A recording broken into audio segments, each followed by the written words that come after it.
फिर इन्होंने एक तालपाड़ा लगाया था जिसमें निजाम का नाम लिखा हुआ है कि निजाम की प्रॉपर्टी है। इसमें इतर अधिकार में भी आला हजरत निजाम लिखा हुआ है। ये देखिए इनका आधार कार्ड, दिलशाद और दिलशाद अली खान, और पता नहीं इनको हैदराबाद में बहुत ज़्यादा मुख्तलिफ नामों से जाना जाता है।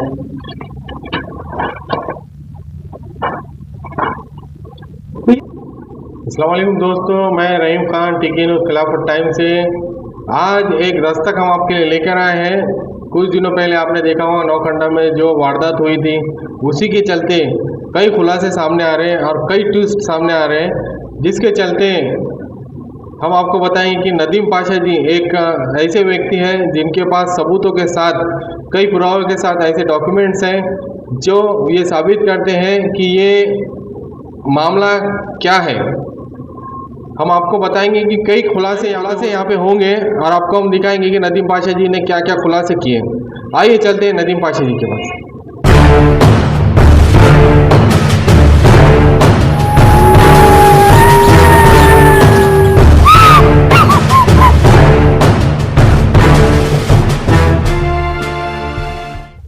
अस्सलाम वालेकुम रहमतुल्लाहि व बरकातहू।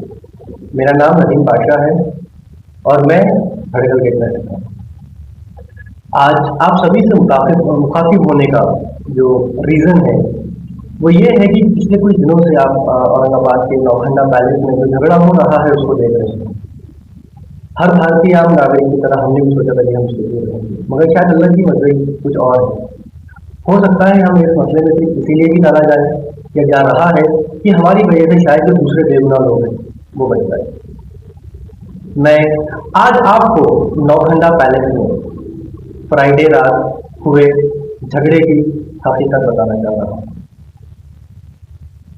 नौखंडा पैलेस के अंदर ये जो किराएदार रहते हैं, ये जो ऑटो वाले हैं जिनका आपने वीडियो देखा है औरंगाबाद के मुख्तलिफ डिजिटल मीडिया चैनल के ऊपर कि कुछ लोगों ने उनको मारा है, उनके विषय फोड़े, उनके घर फोड़े। इसकी सही हकीकत क्या है ये तो मुझे नहीं पता है, क्योंकि पुलिस इसकी जरूर इन्वेस्टिगेशन करेंगी। मैं तो वहाँ पर नहीं था, मगर ये क्यों हुआ और ये क्या हो रहा है ये मैं जरूर आज आपको बताना चाहूँगा। देखिए, ये जो मसला है निज़ाम की जो प्रॉपर्टी है औरंगाबाद में, 7वें निज़ाम मीर उस्मान अली खान का जो बार बार इसमें नाम लिया जा रहा है, ये कहानी शुरू होती है आज से 3.5 साल पहले। 3.5 साल पहले औरंगाबाद के कुछ लोग निज़ाम की ज़मीन से रिलेटेड औरंगाबाद में काम करते हैं और ये ढूंढते ढूंढते हैदराबाद पहुंचते हैं निज़ाम के वारिस की तलाश में। इन्हें एक आदमी मिलता है जो अपने आप को निज़ाम का वारिस बताता है। वो लोग औरंगाबाद आते हैं, औरंगाबाद में निज़ाम की ज़मीन से रिलेटेड काम करते हैं और औरंगाबाद के मुख्तलिफ डिपार्टमेंट्स में ये एप्लीकेशन देते हैं कि पुलिस कमिश्नर ऑफिस हमारा है, जिला परिषद हमारा है, कलेक्टर का घर हमारा है, कलेक्टर ऑफिस हमारा है, नौखंडा पैलेस हमारा है, ये सारी चीज़ें हमारी। बहरहाल ये सारी चीज़ें इनकी कैसे हुई और ये अपनी अपनी चीज़ों को ये क्यों बताते हैं। तो जैसा ये कहते हैं कि एक के बाद दूसरी, दूसरे के बाद तीसरी और तीसरे के बाद चौथी, इस तरह से छठे निज़ाम के बाद 7वें निज़ाम को रियासत मिली। उसी तरीके से 7वें निज़ाम के बाद ये पूरी की पूरी रियासत जो है ये एज पर दी मर्जिंग अग्रीमेंट इन 1950 भारतीय सरकार की हो गई। तो इस हिसाब से ये निज़ाम की ज़मीन तो अब बचती ही नहीं है। हाँ, इसमें निज़ाम ने कुछ अपनी ज़मीन का उल्लेख किया था अपनी एक किताब जिसका नाम है ब्लू बुक में, जिसमें निज़ाम ने ये लिख कर दिया था कि ये कुछ जो ज़मीन है ये मेरी प्राइवेट प्रॉपर्टी रहेगी। तो ऐसी कुछ प्राइवेट प्रॉपर्टी औरंगाबाद में निज़ाम की है, जिसमें हिमायत बाग में 160 एकड़ और अहमदी बाग में 99 एकड़ और नौखंडा पैलेस में 23 एकड़ ऐसी कुछ ज़मीन का as private property of HEH Nizam ये उस ब्लू बुक में उल्लेख किया गया है। बहरहाल ये एक बहुत बड़ा केस है जिसमें हजारों करोड़ की संपत्ति का इन्वॉल्वमेंट है। ये बंदा जो अपने आप को निज़ाम का वंशज कहता है, ये औरंगाबाद आता है और ये उन लोगों के साथ औरंगाबाद में काम करता है। काम करते करते जब इन लोगों को, औरंगाबाद रहवासियों को पता चलता है कि ये सही में वारिस नहीं है और इनके बीच में पैसों को लेकर विवाद होता है, तो वो जो अपने आप को निज़ाम का वारिस कह रहा था वो हैदराबाद वापस चला जाता है। ये बंदा उसके 1 साल बाद हमको मिलता है, क्योंकि आज मैं आपको बताने जा रहा हूं और ये आप सुनकर शायद आश्चर्यचकित रहेंगे कि ये अपने आप को मीर उस्मान अली खान का पोता बताने वाला दिलशाद झा उर्फ मीर दिलशाद अली खान, जिसको दिलशाद झिपरे के नाम से भी जाना जाता है हैदराबाद में। कुछ लोग, इनके एक वकील का मैंने इंटरव्यू देखा था आज से कुछ महीने पहले, जिसमें इनके पर्सनल प्राइवेट हायर किए हुए वकील ने इनको चिंगी चोर कहा था। बहरहाल मुझे इन सारी चीज़ों में नहीं जाना है कि वो झिपरा है, वो चिंगी चोर है या जो भी है। ये मेरा रिश्तेदार है, ये मेरा रिश्तेदार। इसने मुझे अप्रोच किया ये कहकर कि कुछ लोगों ने इनकी पुश्तैनी जमीन पर कब्जा किया है और हम औरंगाबाद के रहवासी होने के नाते इनकी मदद करें, क्योंकि बहुत बड़ी ज़मीन थी, इसमें बहुत ज़्यादा पैसा इन्वॉल्व था। हमको इतना तो ज़रूर पता था कि इसमें बहुत ज़्यादा मसले मसाइल होंगे, तो हमने और हमारे साथियों ने उनको इस काम के लिए मना कर दिया, साफ अल्फाजों में मना कर दिया। उसके बावजूद भी वो हमको कई बार कांटेक्ट करते रहे कि प्लीज़ हमारा काम करिए, प्लीज़ हमारा काम करिए। एक बार उन्होंने हमें हैदराबाद भी बुलाया, हैदराबाद की बंजारा कॉलोनी की पीछे एक बहुत बड़ी होटल में इन्होंने हमको खाना भी खिलाया, जिससे कुछ प्रूफ्स मेरे पास है जो मैं ज़रूर प्रशासन को या कोर्ट को साबित करूँगा। और इन्होंने हमसे बहुत ज़्यादा रिक्वेस्ट की, क्योंकि हमारे रिश्तेदार थे, हमारे इसमें फुप्पा ससुरे हैं। वो फुप्पा ससुरे ने हमको बहुत ज़्यादा इमोशनल ब्लैकमेल किया कि बेटा प्लीज़ हमारी इज्जत का सवाल है, तुम दामाद हैं हमारे, हमारी इज्जत के लिए नवाब साहब का काम कर दो। तो फिर हमने तब जाकर इंसानियत के नाते सोचा कि इनका हम काम करेंगे। हमने इनका काम करना शुरू किया। एक हफ्ते के बाद नवाब साहब ने हमको फ़ोन किया और ये कहा कि मैं औरंगाबाद आ रहा हूँ और मेरी ज़मीन का एक सौदा चल रहा है, जिसके मेरे पास एक हफ्ते के बाद पैसे आने वाले हैं। आप प्लीज़ मेरे अकाउंट में 50,000 रुपये ट्रांसफ़र कीजिए, मेरे पास औरंगाबाद आने के लिए डीजल को भी पैसे नहीं है। तो ये जो अपने आप को मसीहा गरीबों का, मीर उस्मान अली खान का पोता, वारस, पता नहीं क्या क्या कहता है, इसके पास अपनी गाड़ी में डीजल डालने के लिए भी पैसे नहीं। इसको हमने ऑनलाइन अकाउंट में इसके पैसे ट्रांसफ़र किए थे, जिसके सबूत आज भी हमारे पास मौजूद है, क्योंकि वो ऑनलाइन ट्रांजेक्शन था, मंथली स्टेटमेंट में आता है। ये हमसे पैसे लेने के बाद औरंगाबाद आया ये कहकर कि ये एक हफ्ते के लिए औरंगाबाद आ रहा है। ये औरंगाबाद एक हफ्ते का बोलकर तो आया, मगर ये 4 महीने औरंगाबाद में रह गया, औरंगाबाद की एक होटल में, जिसका 4 महीने का कुल बिल 8 लाख के करीब हुआ, जो हमने दिया। अब हमने ये क्यों दिया, ये जानना बहुत ज़्यादा ज़रूरी है, क्योंकि हमने तो इससे पैसों का कोई भी व्यवहार नहीं किया था। जैसे आने से पहले इन्होंने हमसे 50,000 मांगे, वैसे ही इन्होंने हमसे बीच बीच में भी पैसे मांगे कि थोड़ा पैसा ढीला हुआ, थोड़ा दे दो, थोड़ा दे दो। तो मेरे एक दोस्त है मुबीन, जो कि बिल्डिंग कॉन्ट्रैक्टर है, उन्होंने पैसे दिए। मेरे एक दूसरे दोस्त हैं, वो बेचारे प्राइवेट ऑर्गेनाइजेशन में नौकरी करते थे, वो नौकरी नहीं करते, उन्होंने कुछ पैसे दिए।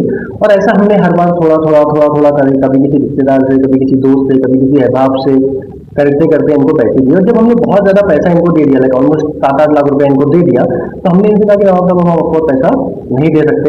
तो इन्होंने हमसे ये कहा कि देखिए मेरी एक वकील है, और वो वकील से मेरी बात हो रही है कि ये जो अपोजिशन पार्टी है, इन लोगों ने कुछ फेक डॉक्यूमेंट्स क्रिएट करके अपने नामों पे लाइट का मीटर लिया हुआ है, तो अपन इनके ऊपर क्रिमिनल रिट पिटीशन फाइल करेंगे। तो 636 या शायद 1674 नाम की क्रिमिनल रिट पिटीशन इन लोगों ने फाइल की कि फॉल्स डॉक्यूमेंट्स क्रिएट करके निजाम की प्रॉपर्टी पे लाइट बिल लिया गया। तो उस समय इन्होंने मुझसे 2.5 लाख रुपए और लिए अपनी एडवोकेट की फीस देने के लिए। जब पैसा बहुत ज़्यादा हो गया तो हमने उनसे कहा कि सर आपको पेपर वर्क करना पड़ेगा कि अब 10-10.5 लाख रुपए हो गए। तो इन्होंने कहा कि हमारी जो पुश्तैनी ज़मीन है उसमें से मैं आपको 1 एकड़ ज़मीन देता हूँ। मैंने कहा कैसे, आप कैसे दे सकते हैं? तो इन्होंने हमको एक एफिडेविट बताया, जिसमें मीर उस्मान अली खान ने ये बताया गया है कि दुल्हन पाशा ही मेरी जो है लीगली वेडेड वाइफ थी। उनसे आजम जहाँ है, उनसे मौजम जहाँ है, और मौजम जहाँ से 4 औलादे हैं, आजम जहाँ से 2 औलादे हैं।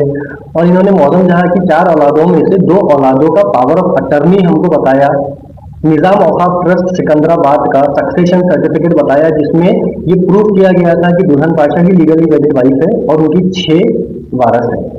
और ये पूरे डॉक्यूमेंट लगाकर, खानदानी पुश्तैनी प्रॉपर्टी बताकर इन्होंने हमें हिमायत बाग में 1 एकड़ जगह बेची, और अब बोला कि अब हमने आपको ये ज़मीन तो बेच दी है 25 लाख के एवज में, जिसका हमने सेल डीड हाईकोर्ट में जाके किया। हाईकोर्ट में कोर्ट के अंदर खड़े रहकर हमारे पास कुछ फोटोग्राफ भी खिंचाए गए थे सेल डीड करते हुए, वो फोटोग्राफ भी मौजूद है। इन्होंने हमको सेल डीड दी, मैं आज आपको सेल डीड भी दिखाना चाहूँगा, जिसमें पूरा उल्लेख है कि इन्होंने हमको वो ज़मीन 25 लाख रुपये के बदले में बेची है। अगर आप लोग ये देख सकते हैं तो मैं आपके साथ फोटो के जरिए भी ये शेयर करूँगा। देखिए इसमें लिखा हुआ प्रेम दिलशाद, जहाँ इनका पता लिखा हुआ है, और इन्होंने जो है 25 लाख के एवज में जो है हमको ये ज़मीन बेची।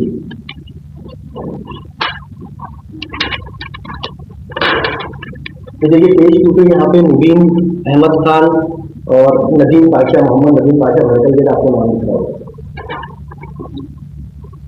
जिसमें इन्होंने अपने आप को प्रिंसेस फातिमा फौजिया और प्रिंस चामत अली खान का जीपी होल्डर बताया है।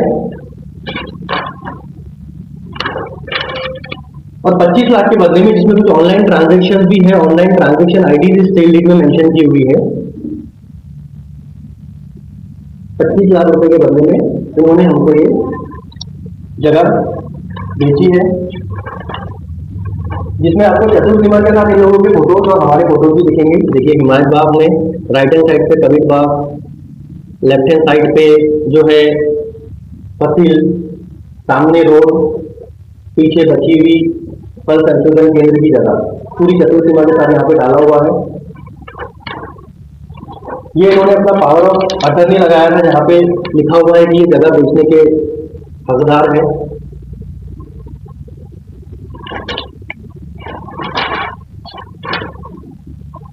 ये इन्होंने सिग्नेचर प्रूफ लगाए हैं प्रिंस चामत अली खान के, फौजिया के, कि ये उनके पावर ऑफ अटर्नी है। फिर इन्होंने एक तालपारा लगाया था जिसमें निजाम का नाम लिखा हुआ है कि निजाम की प्रॉपर्टी है। इसमें इतर अधिकार में भी आला हजरत निजाम लिखा हुआ है। ये देखिए इनका आधार कार्ड, दिलशाद और दिलशाद अली खान, और पता नहीं इनको हैदराबाद में बहुत ज़्यादा मुख्तलिफ नामों से जाना जाता है।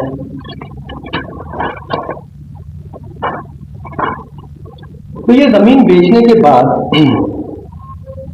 जब हम यहाँ पे काम कर रहे थे तो इस केस में पुलिस इन्वेस्टिगेशन हुआ। पुलिस इन्वेस्टिगेशन का एक डेलीगेट हैदराबाद गया और निजाम औकाफ ट्रस्ट और एक निजाम मीर बरकत अली मुकर्रम शाह के जो स्पेशल पावर ऑफ अटर्नी है सैयद खैरुद्दीन, इनका बयान दर्ज किया गया। और बाद में हमें ये पता चला कि वो लोग खुद दिलशाद जहां को छोड़ देते। और ये आप अगर पुलिस डिपार्टमेंट ने जो इन्वेस्टिगेशन किया था हैदराबाद जाकर, उसकी रिपोर्ट में आप देखेंगे तो ना के सिर्फ मुकर्रम जहां के स्पेशल पावर ऑफ अटर्नी, बल्कि मुफक्कम जहां के एडवोकेट और कई ऐसे दीगर लोग हैं निजाम औकाफ ट्रस्ट में जो इस आदमी से डरते हैं, क्योंकि ये इसी तरीके से जैसे इन्होंने नौखंडा कॉलेज में हरकत की है ऐसी ही हरकत करते हैं। जब हम इनके साथ काम करते थे आज से साल 1.5 साल पहले, तो हमारे साथ भी इन्होंने कई बार ऐसे शेयर किया था कि वो असरा को तो मैं नंगी कर दूंगा, प्रिंसेस है असरा मैडम, उसके मैं कपड़े उतार दूंगा, हमने इंडिया आई तो मैं उसका पासपोर्ट वॉश कर दूंगा, वो ट्रस्ट वालों को तो मैं देख लूंगा, मैं ऐसा कर दूंगा। तो ये आदमी जो है ये एक बहुत ही बड़ा क्रिमिनल किस्म का आदमी है। और मैं आज बिना डरे बेझिझक इनको क्रिमिनल सिर्फ इसलिए भी कह रहा हूं क्योंकि मैं माननीय पुलिस आयुक्त साहब से ये रिक्वेस्ट करता हूं कि इनकी इन्वेस्टिगेशन उच्च स्तर पर की। सब्सक्राइब कीजिए और डेली नोटिफिकेशन पाने के लिए बेल आइकन